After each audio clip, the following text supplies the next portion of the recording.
Ulang lagi dari awal. Ulang lagi. Assalam dari pertama ulang lagi baca surat.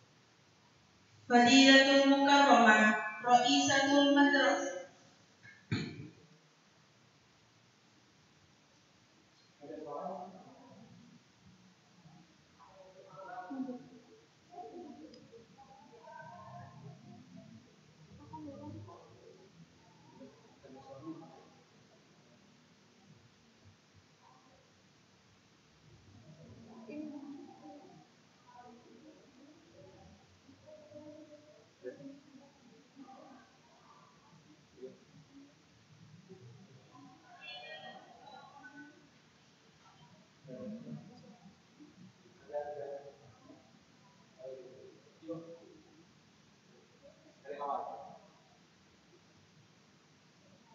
Fadilatul Mukarramah Ra'isatul Muassasah Arroyan Cordoba As-Sayyidah Hajah Sarilah Al-Majistir.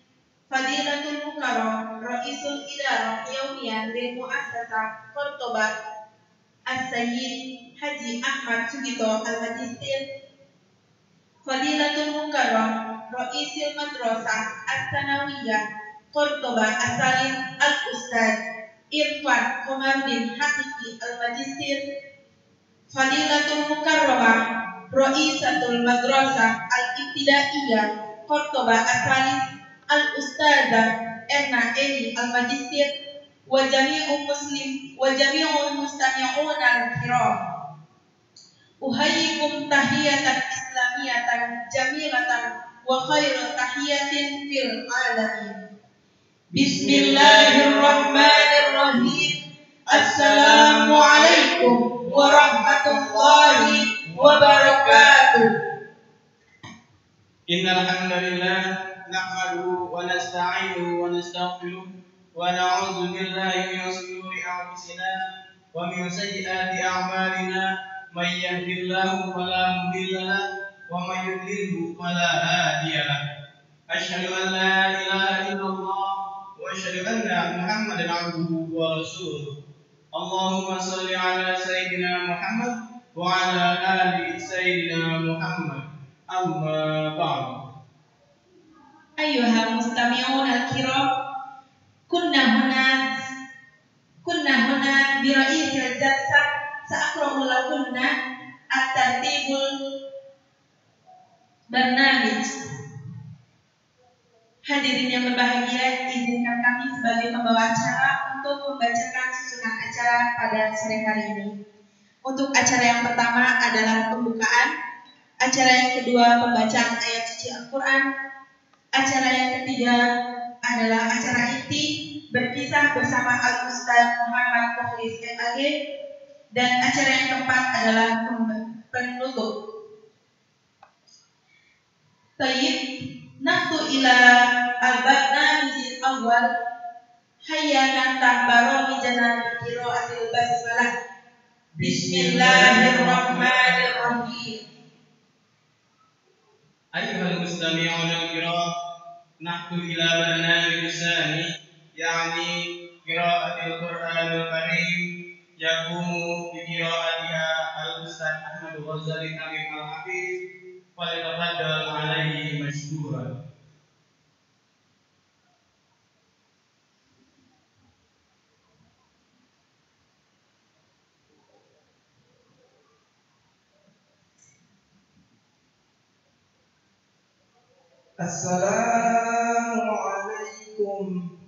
Assalamualaikum warahmatullahi wabarakatuh. A'udzu billahi minasy syaithanir rajim. Bismillahirrahmanirrahim. Ya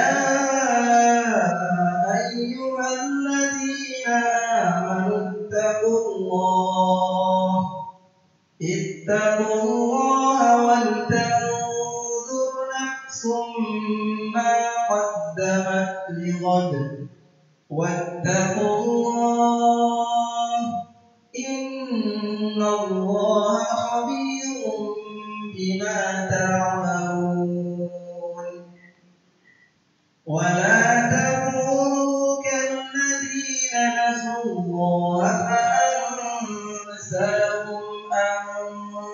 أنفسهم أولئك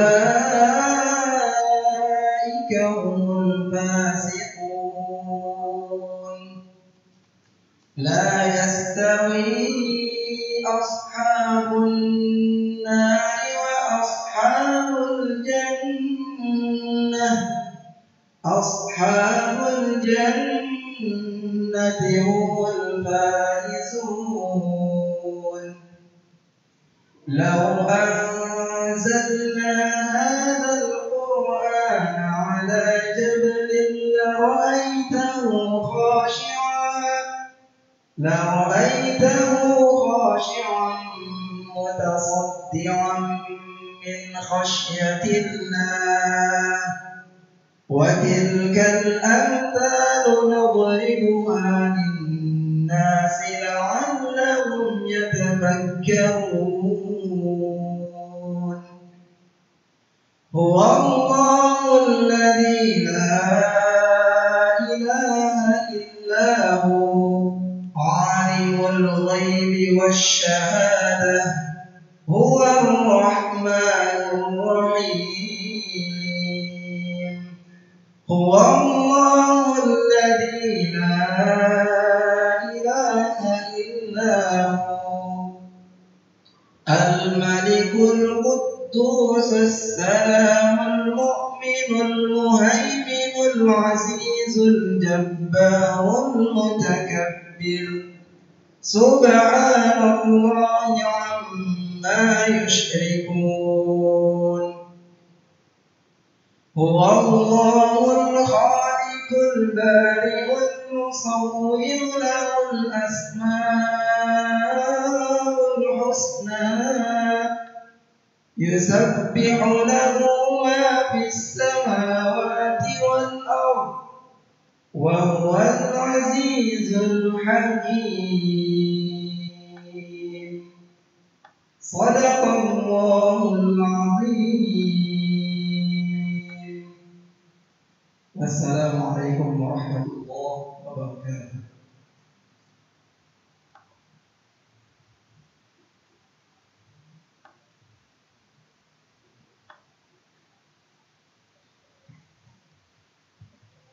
Sadaqallahul azim wa sadaqal nabiyul habibul karim wa nahnu ala zalika minasy syahidin wasyakirin walhamdulillahi rabbil alamin wa bihadhihi qira'atu asa ayyul Allah qarabina al-yawm tasiran sayran hasanan wa yubarik fihi amin.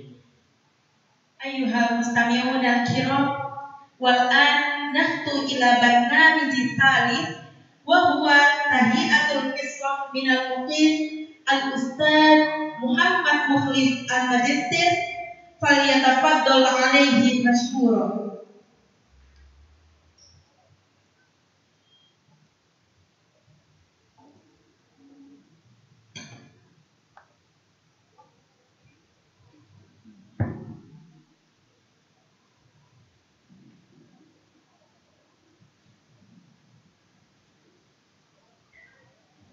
Bismillahirrahmanirrahim. Assalamualaikum warahmatullahi wabarakatuh. Subhanallahi 'adada khalqihi wa midada kalimatihi. Asyhadu an la ilaha illallah khaliqul ibadah wa asyhadu anna Muhammadan 'abduhu wa rasuluh. لا نبي بعده. اللهم صل على سيدنا محمد وعلى آل سيدنا محمد. أما بعد، قال الله تعالى في القرآن الكريم وهو أصدق القائلين: أعوذ بالله من الشيطان الرجيم بسم الله الرحمن الرحيم. أرأيت الذي يكذب بالدين فذلك الذي يدعو اليتيم ولا يحض على طعام المسكين فويل للمصلين الذين هم عن صلاتهم ساهون alladzina hum yura'una wa yamna'una an-na'am. Sahabat-sahabatku yang berbahagia, alhamdulillah pada kesempatan kali ini kita masih diberikan kesehatan oleh Allah Subhanahu wa taala. Masih diberikan nikmat yang amat luar biasa. Nikmat yang tiada tara, nikmat yang pastinya tiada bandingan.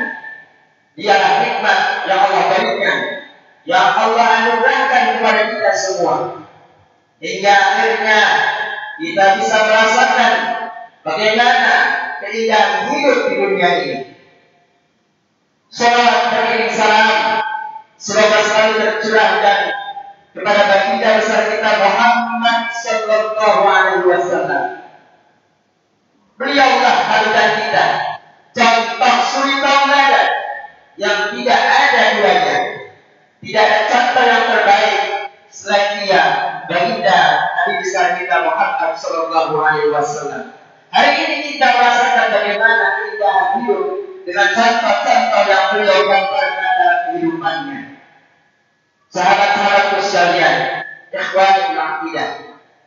Hari ini rasanya tak terasa kita sudah berada di penghujung tahun Hijriah 1441. Setelah ini maghrib nanti kita akan sama-sama mengalami tahun Hijriah 1442 Hijriah. Maka dari itu bersama-sama kita berdoa kepada Allah, senantiasa memohon ampun kepada Allah agar Allah memberikan kepada kita ampunan, segala ampunan, hakikat ampunan, sebenar-benarnya ampunan atas segala dosa dan kehilapan yang telah kita lakukan, yang telah kita perbuat di tahun-tahun sebelumnya. Ikhwani fillah, hari ini kita telah menyaksikan bagaimana kebesaran-kebesaran Allah, keagungan Allah, semuanya dibuktikan oleh Allah. Allah begitu mudahnya, Allah begitu gampangnya. Innama amruhu idza arada syai'an ay yaqula lahu kun fayakun.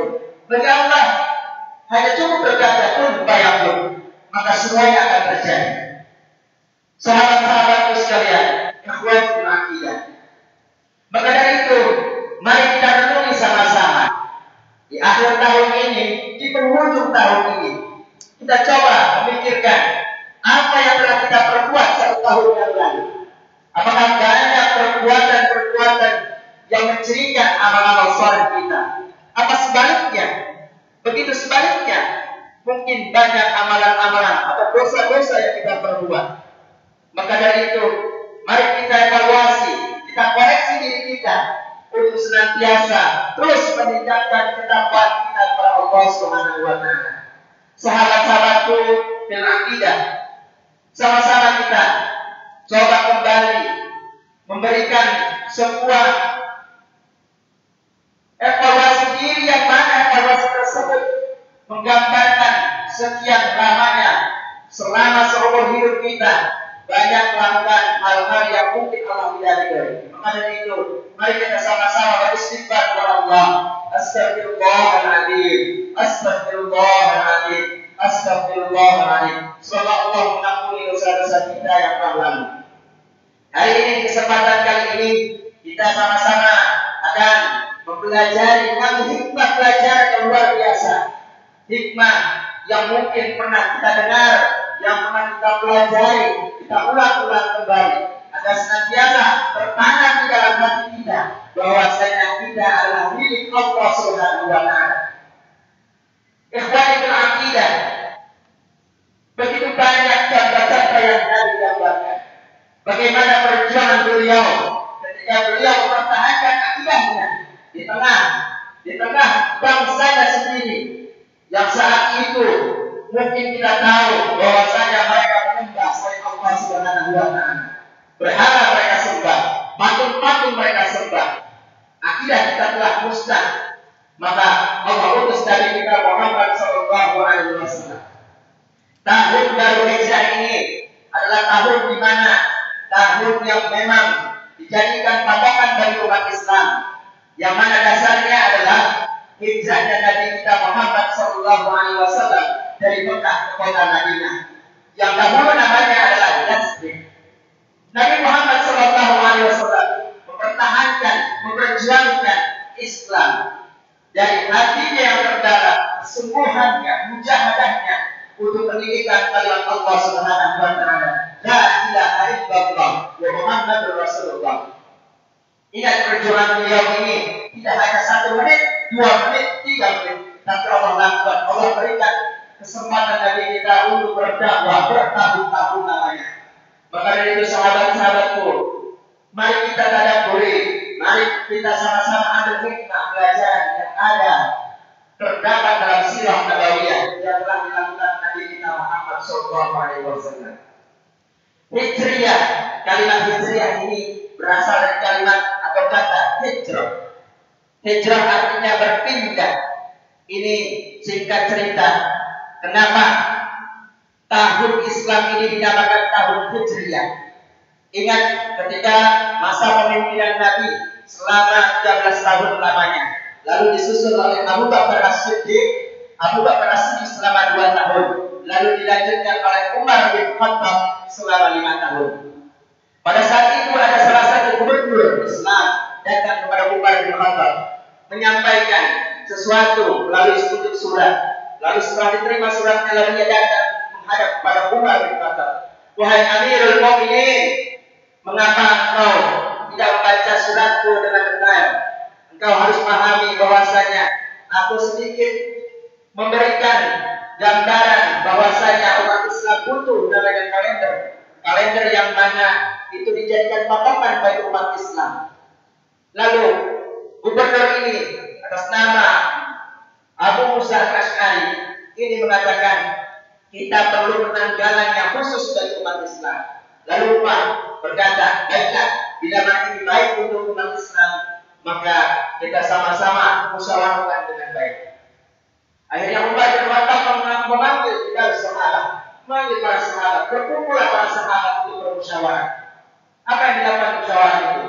Di dalam musyawarah itu memberikan kesempatan kepada para sahabat untuk mengambil keputusan. Luar biasanya, walaupun Umar bin Khattab dipanggil dengan al-maut dan tegasnya beliau kepada umatnya, tapi beliau tetap merangkul sahabat-sahabatnya untuk bermusyawarah. Akhirnya apa yang dilakukan Umar bin Khattab? Satu persatu mendapat menerima. Satu persatu Umar bin Khattab menerima pendapat dari para sahabat. Wahai sahabat, adakah yang ingin mengajukan bagaimana untuk melakukan penandaan dalam hijrah? Lalu Umar bin Khattab memberikan kesempatan para sahabat. Silakan sahabatku. Sahabat mungkin satu persatu saat itu mengajukan. Ada yang mengajukan sesuai dengan kelahiran Nabi kita Muhammad SAW, yang tepatnya tanggal 12 Rabiul Awal sebagai awal tahun baru Islam.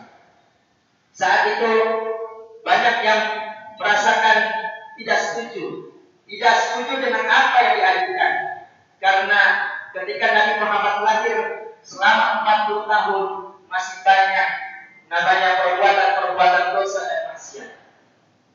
Lalu banyak lagi yang memberikan ajuan.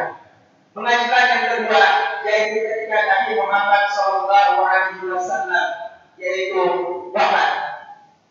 Kita melakukan tahun baru Islam pada tanggal 1 tersebut dengan mengenang kematian beliau. Rasanya tidak etis ketika kita melaksanakan tahun baru Islam pas di waktu saat meninggalnya wafat Nabi kita Muhammad SAW. Lanjut lagi, ketika itu ada yang mengajukan bagaimana ketika saat nuzulul Quran tepat pas tanggal 17 Ramadan. Tapi rasanya para sahabat pun tidak menyetujuinya karena tidak sesuai dengan harapan para sahabat saat itu.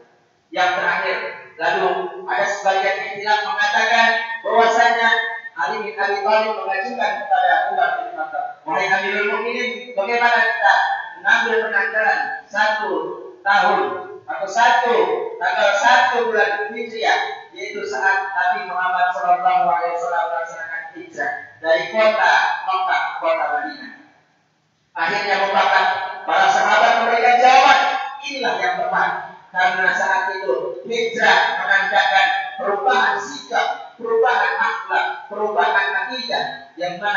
memang saat itu akidah dalam umat-umat terdahulu telah melenceng jauh dari apa yang Allah telah tunjukkan kepada hamba-hambanya. Maka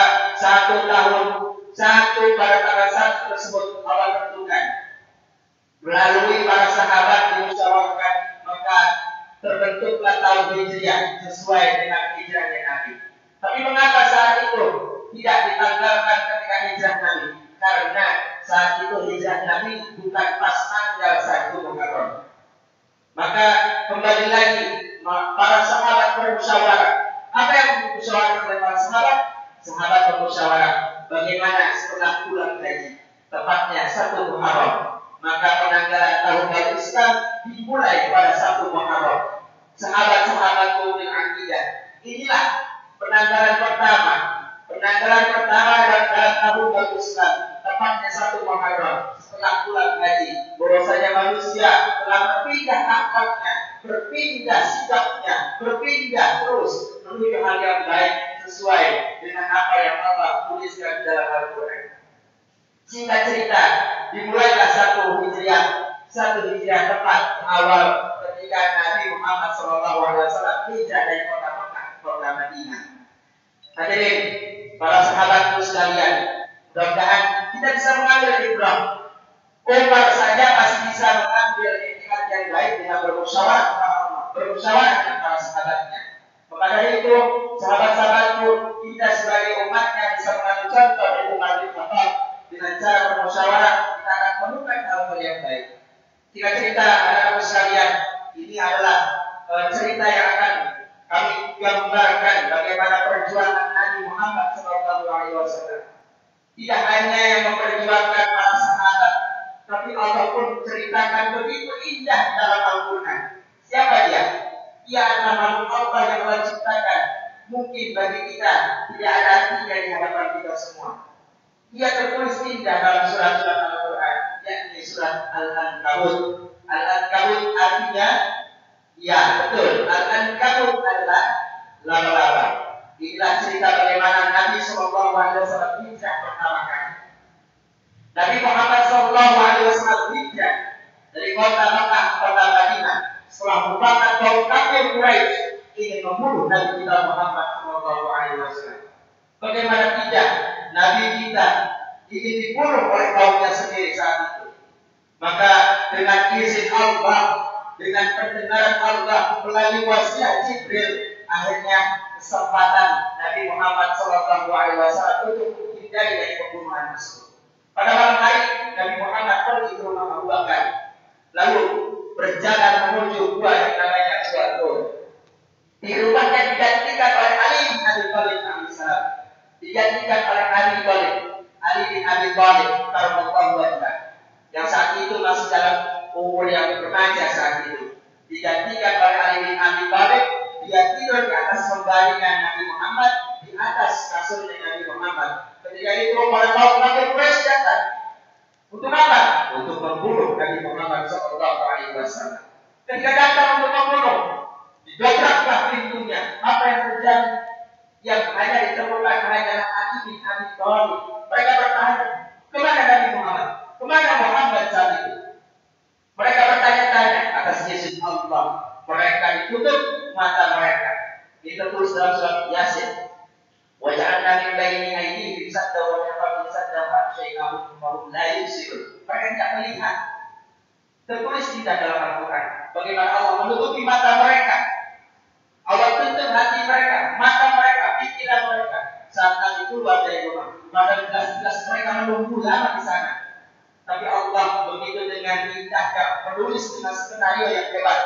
Ali bin Abi Thalib menggantikan Nabi Muhammad SAW. Setelah itu kaum kafir marah. Akhirnya mereka berupaya untuk mengejar Nabi Muhammad SAW. Ketika itu Nabi Muhammad didampingi oleh Abu Bakar As-Siddiq, berjalan berdua menaiki unta. Terus dikejar oleh kaum kafir Quraisy. Sesampainya Nabi Muhammad SAW, yaitu di Gua Tur. Inilah keajaiban yang Allah berikan. Keajaiban apa yang Allah berikan kepada Nabi Muhammad? Allah anugerahkan dengan datangnya para bantuan, dengan datangnya para malaikat di hadapan pintu gua. pintu gua didatangi oleh para malaikat berkata kepada salah satu makhluk Allah, yaitu laba-laba. Wahai laba-laba, tahukah engkau siapa yang ada di dalam gua ini? Siapakah ia? Lalu laba-laba bertanya, siapakah ia? Lalu malaikat menjawab, ialah utusan Muhammad, ialah utusan Allah Subhanahu wa taala, Muhammad alaihissalam, Muhammad sallallahu alaihi wasallam. Dengan terkejutnya laba-laba saat itu, Masya Allah, hari ini aku didatangkan sesosok manusia agung di dalam gua kecil selama ratusan tahun. Aku duduk di sini, tinggal di sini. Ternyata aku diberikan kesempatan untuk melihat sesosok baginda, sesosok makhluk yang luar biasa, yaitu baginda Muhammad sallallahu alaihi wasallam. Dengan hati yang berat, betapa senangnya laba-laba saat itu. Akhirnya apa yang dilakukan oleh laba-laba? Diberitakan oleh Allah melalui malaikat. Wahai laba-laba, tutupi gua ini.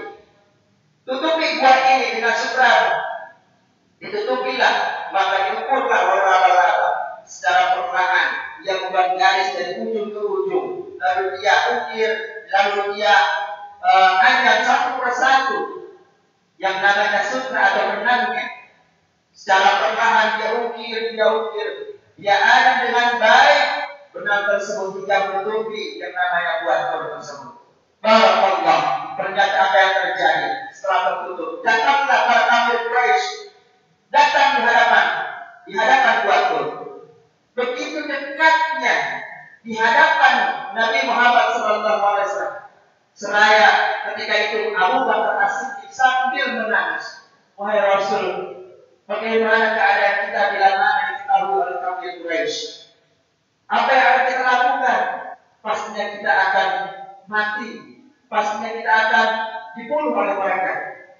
Atas izin Allah, andaikan mata mereka tertuju pada kaki, pasti diketahui keadaan mereka. Ternyata Allah berkata lain. Hanya dengan yang menutupi menutupi mata mereka.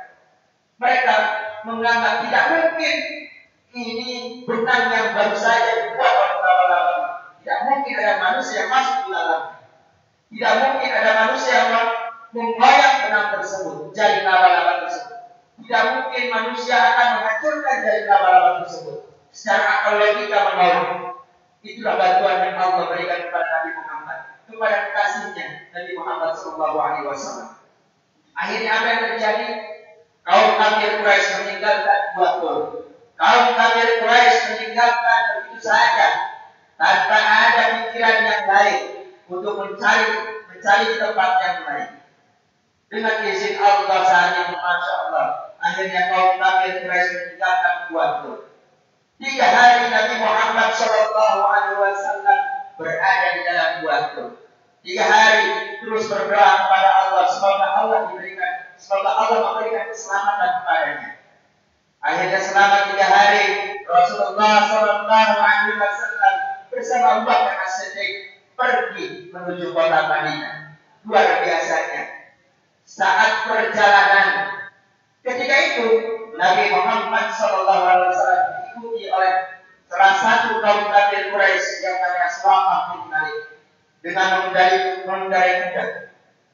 Seraya berharap mudah-mudahan tidak bisa dikejar. Akhirnya apa yang dilakukan oleh Nabi Muhammad? Ya Allah berdoa.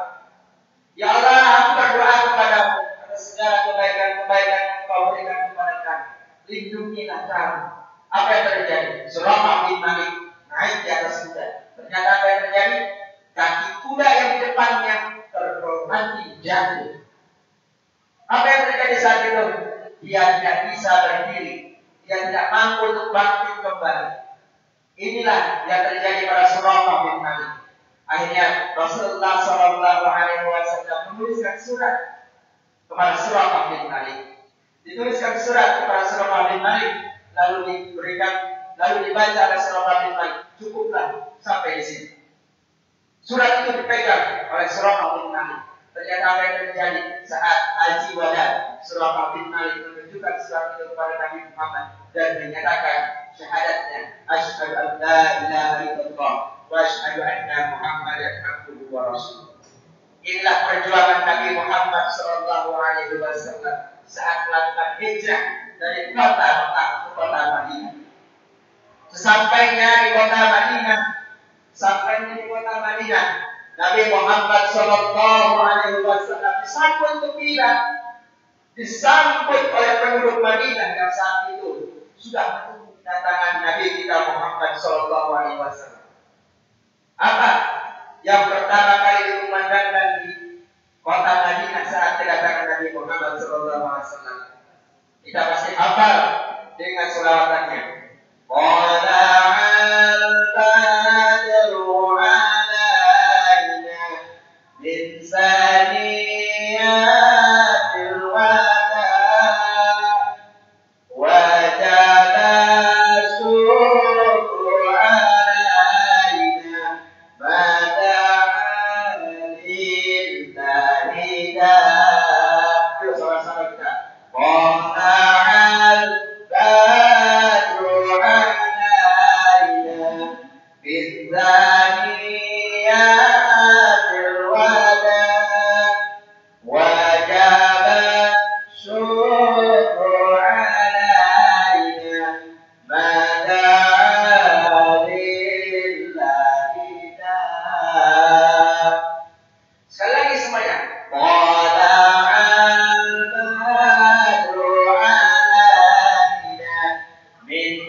Bentuk perjuangan Nabi kita Muhammad Shallallahu Alaihi Wasallam.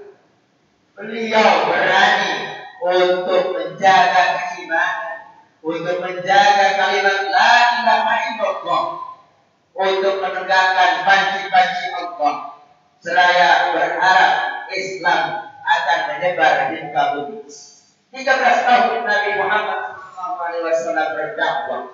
13 tahun Nabi Muhammad Shallallahu Alaihi Wasallam berjuang melakukan perintah Allah Subhanahu Wa Taala.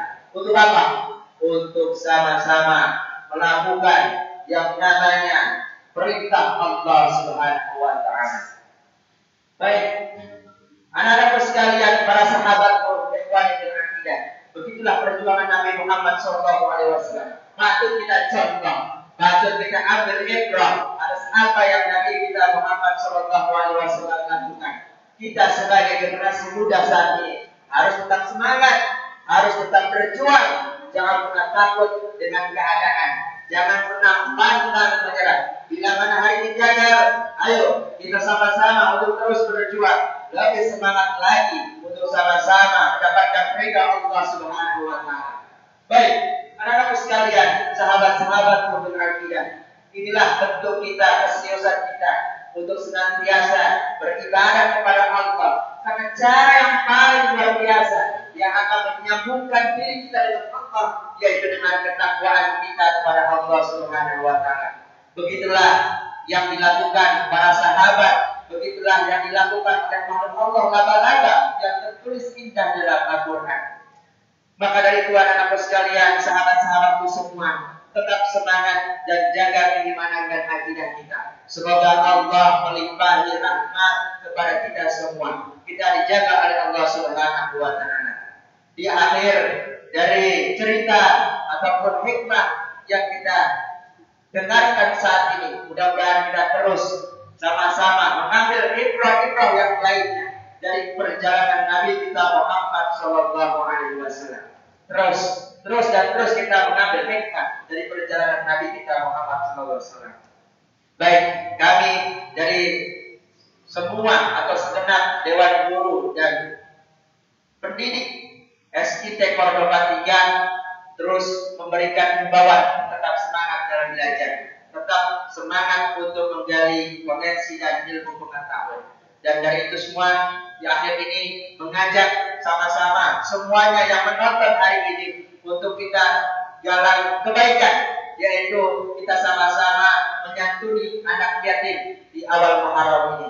Jangan lupa sudah tertera yang sudah tertulis, bisa saudara-saudara sekalian membantu dan mengirimkan, mendonasikan untuk santunan anak yatim. Dan juga jangan lupa, ini acara ini terselenggara melalui kerjasama guru-guru hebat kita, berdasarkan sepakatnya para guru-guru kita untuk sama-sama terus memberikan sesuatu yang terbaik. Jangan lupa di subscribe media Pondok Batunya, terus di subscribe yang sebanyak-banyaknya. Mudah-mudahan ini menjadi dakwah kita yang terbaik. Itu saja yang telah kami berikan. Semoga dapat dipahami dan mengambil pelajaran yang luar biasa, ibrah yang luar biasa dari perjuangan Nabi kita Muhammad Sallallahu Alaihi Wasallam. Terima kasih atas perhatiannya. Billahi taufiq wal hidayah. Wassalamualaikum warahmatullahi wabarakatuh.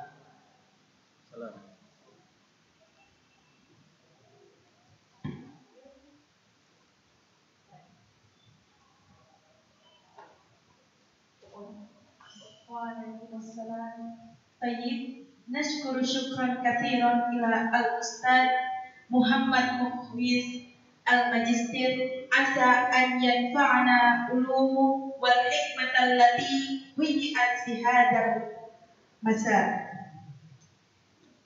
Sebelum kami tutup acara hari ini, kami ucapkan terima kasih banyak kepada para donatur Cordova dari Cordova 1, 2, 3, dan 4. Baik, Quran nuwassilu ila barnamijul akhir, yakni akhir kita hayat taqdim barnamijana bi qiraatil hamda.